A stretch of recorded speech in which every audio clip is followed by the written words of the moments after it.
We're standing on the south side of the church where Mary Jeffrey Galt first dug in 1897 and uncovered this cobblestone and clay foundation capped with brick that she surmised belonged to the 1617 church.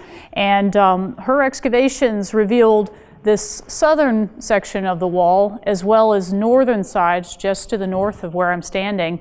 But their excavations for the next couple of years into the early 20th century did not find the eastern end or the western end of the cobblestone foundation for that first church on the site.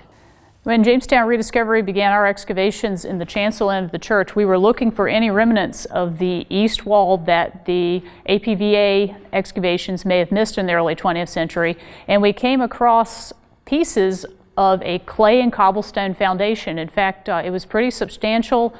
In the northeast corner, we had a section that even had a large millstone poking out of the side of it. There wasn't any brickwork intact, but there were remnants of the same kind of mortar that we were seeing on the south wall, holding the bricks that cap this wall.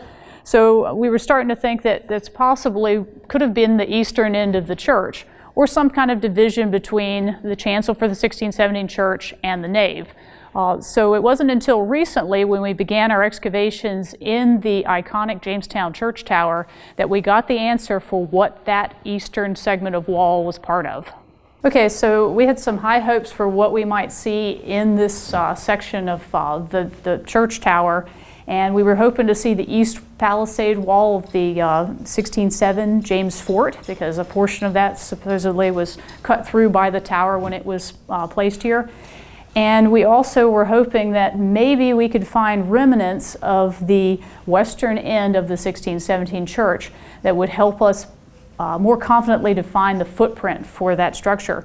And right in front of me is that section of the 1617 church. We hit this brickwork pretty early in our excavation in here, and we are looking at the last course of bricks sitting on top of the clay and cobblestone footing for the western end of the church. So we were able to measure from this end down to where we had those remnants in the eastern end of cobblestones and clay, and it was approximately 51 feet down to that end, which got us really excited because the descriptions of the 1617 church say that its dimensions were 50 feet by 20 feet.